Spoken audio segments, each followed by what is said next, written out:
Hello everyone, very good morning and welcome back to BYJU'S Exam Prep. My name is Alpa Sharma and I hope you have you have a very good morning, and I hope you have a very good day as well. I also hope that I'm clearly audible and visible to everyone watching me live. If all's good, we're going to proceed with our session on important para jumbles questions. Today morning, I had a class with one of our batches on important para jumbles questions, and we're going to be practicing a bit today. So, if all's good at your end, let me know that I'm clearly audible and visible, and we shall proceed with the session today. We're going to be solving some para jumbles questions, and we're going to be learning some concepts through it as well. Good morning, everyone. Good morning. All right. So what's going to be the agenda for today's session? In the last few classes, we did important para summary based questions. Today, we're going to be picking up important para jumbles questions, and instead of just solving them randomly, we're going to be learning some concepts through it. I'll be teaching you how to approach a para jumble question, how to get the options correct, how to get the correct sequence, and eventually solving the questions correctly as well. So that's what the agenda for today's session is going to be. Solving important questions. So before I proceed, before I show you the first question, let's discuss a bit of para jumbles. These are teeter type questions which certainly come up in CAT. Plus, other management entrance exams also give us loads of para jumbles questions. Of course, there's a difference in the pattern. The difference is that CAT wouldn't usually give you options. Usually they don't. They used to give us options some years back, a few years back. But now the options aren't there. You need to type the correct sequence, and only when you get the entire sequence correct, you'll be able to get the correct score for it. Alternatively, there are exams like NMAT and XAT that also give you loads of para jumbles questions. So it's a very important topic, and you should pay a lot of attention to solving these correctly as well. So the idea is what happens in a para jumbles question, the examiner picks up a paragraph from any of these sources, roughly with a minimum of 4 or maximum to 6 statements. He would mix up, or he or she would mix up the statements and jumble them up and give you in the form of a question. You're supposed to arrange them in a logical order that makes a coherent paragraph, and you're supposed to find the correct answer if you have options from the options. If you do not have options, you have to make a complete sequence on your own and get the correct answer. If it's a teeter type question for you, depending upon the examination you're targeting. So how are we supposed to arrange these jumbled sentences in a correct order? The idea depends upon two basic propositions as far as my experience tells. The two basic propositions we need to focus on while we solve these para jumbles questions is A, finding a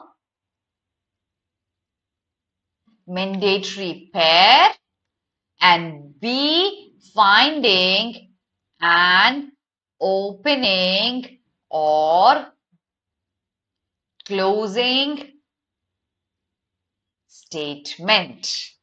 Now, what are these? What are mandatory pairs? What are opening statements and closing statements? Let's talk about that. So when let's talk about B first.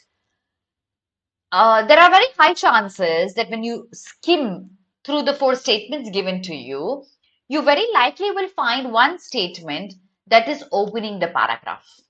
Closing statement is still a bit difficult to find because it's never a compulsion that the closure of the paragraph is given to you. Neither it's a compulsion that you get an opening statement, but the chances of you locating that is exponentially high.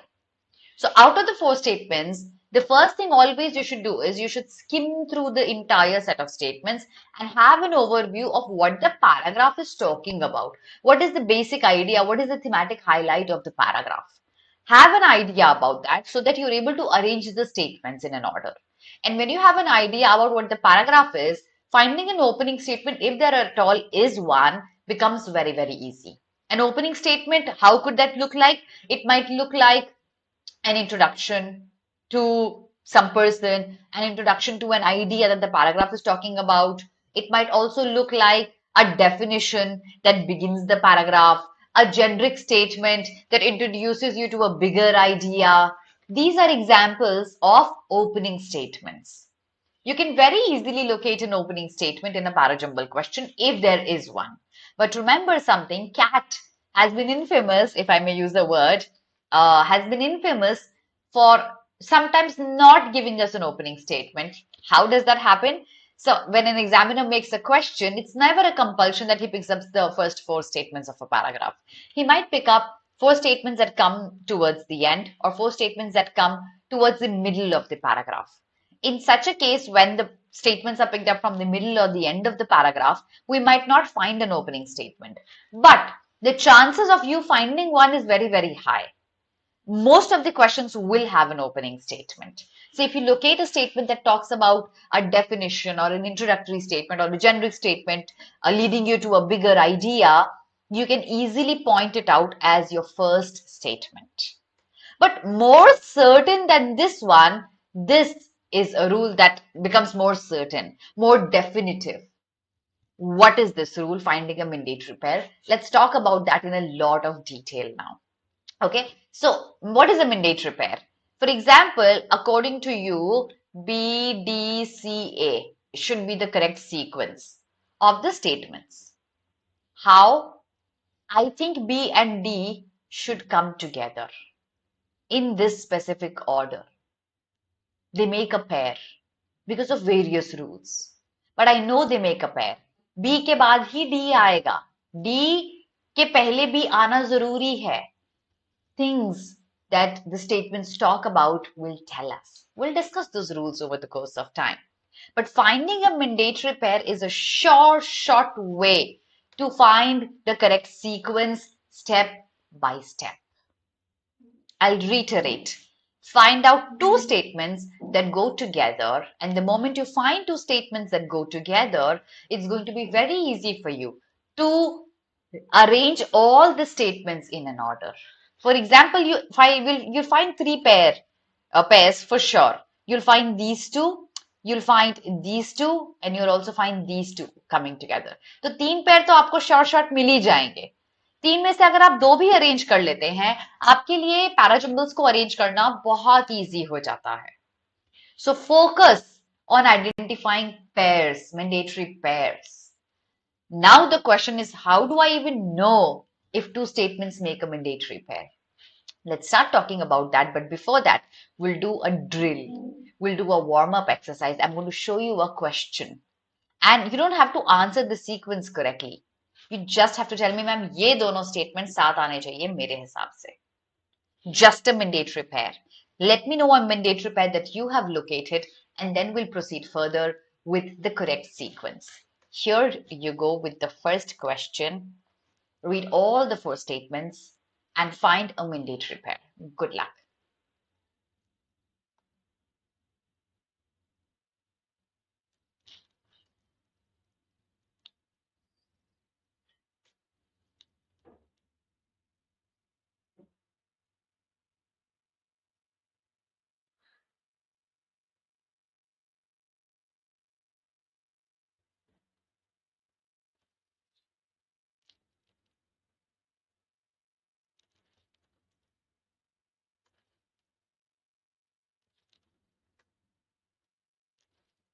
Good luck.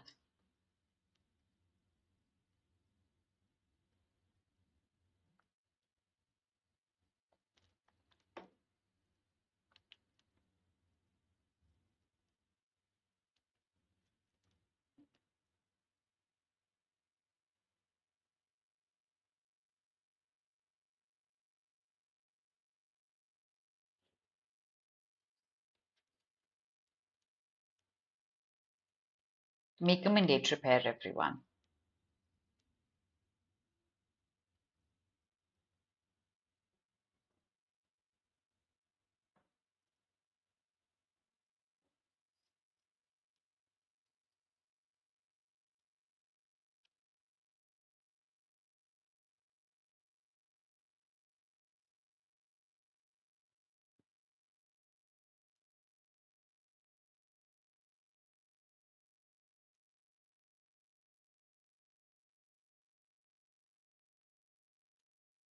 Two statements that come together.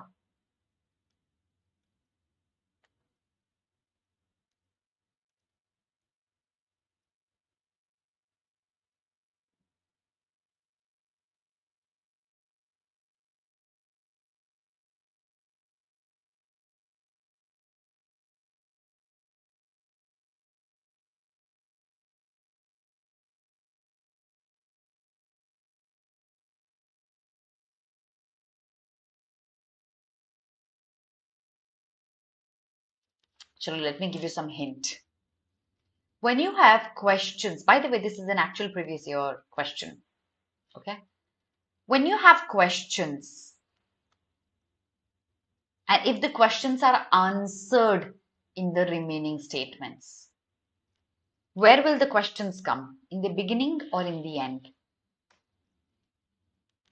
If you have questions in a parajumble or sequence, and the questions are answered in the paragraph, where will the questions come? Towards the beginning or towards the end?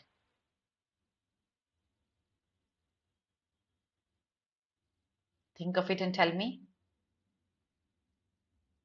If it is answered, first the question will come and then the answer.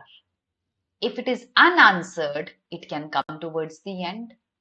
Question can also be a counter question on the existing scenario, which is unanswered. That also will come towards the end. Check out if 2 and 3 answer the 2 questions given. Why precisely are the unusual elements that make a particular case so attractive to a certain kind of audience? Why are some crimes destined for perpetual re-examination and others locked up into permanent obscurity? So, okay, A says 1 and 2 are mandatory pair, 4 and 3. A, एक बार ध्यान से देखो, are these 2 questions answered? If they are answered, they should come together. It's like asking you, can I clear CAT? Can I make it to the best IIM? Can I be a brilliant manager someday? ये सारे questions are interconnected हैं. And then I can start answering them. Yes, you can clear an IIM.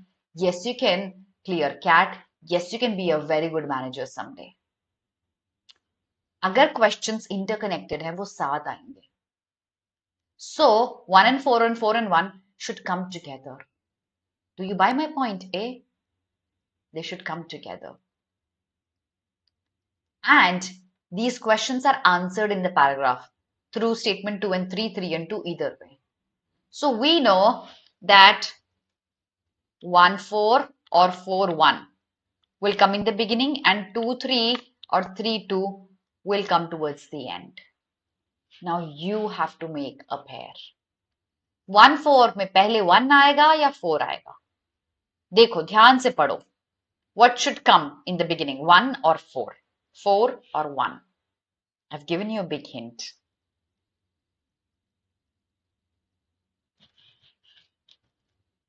Let's read that together, okay? What precisely are the unusual elements that make a particular case so attractive? Okay, and then we have, why are some crimes destined? Which one of these 2 statements introduces us? 4 introduces us. So we eliminate this. 4 introduces us to some crimes that are everlasting. People just keep on talking and talking and talking about them. Like the Nithari murder case.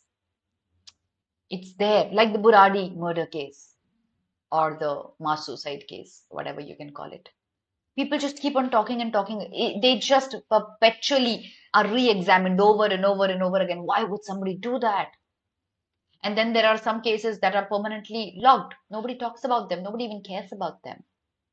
What precisely are the unnatural elements? Was there an unnatural element related to the Buradi case? Maybe there was. That makes a particular case so attractive to a certain kind of audience that there was an entire documentary made on it on Netflix. So 4 introduces us to some cases that remain forever. And why they remain forever? Because maybe there's an unusual element in it. So 4, 1 is our first mandatory pair. We've found that. Agreed? And now we need to find out the next mandatory pair. या तो आप ढूंढो 1 के बाद क्या आएगा? Okay, so either it should be after 1, it should either be 2 or 3. Okay, or after 4, 1, you try to find a pair 2, 3 or 3, 2. Either way, you'll be able to get your correct sequence. Think about it.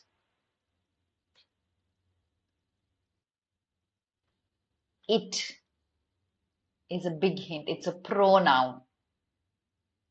The pronoun tells us it is used for a noun. Find out the noun. Is it there in 3? Is it there in 1? Where is it?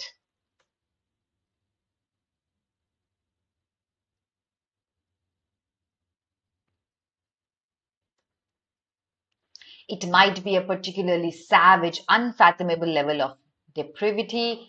Very often it has something to do with the precise amount of mystery. What is this it referring to? It is referring to the unusual elements. Unusual elements like savage or unfathomable of depravity.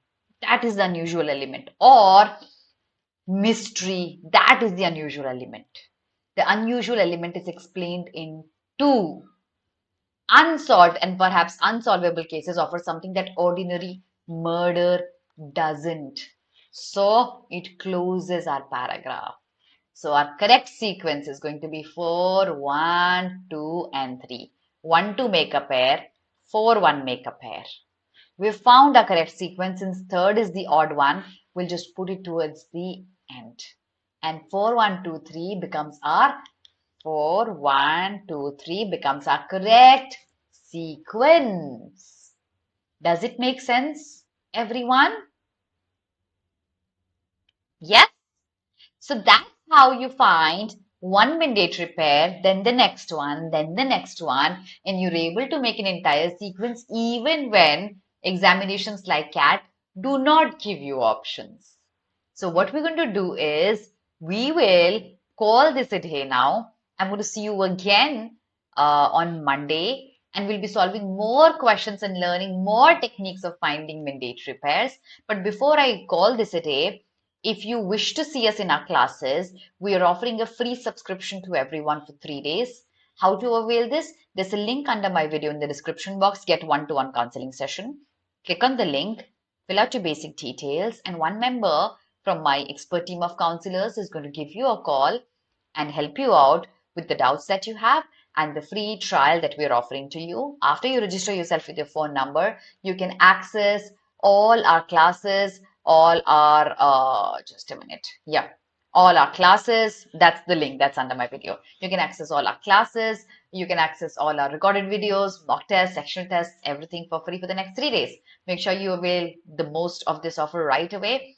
Make sure you hit the subscribe button and like the video. Don't leave the class without that. And that's going to be all for today. I shall see you very, very soon. Have a very, very good day, everyone. God bless you.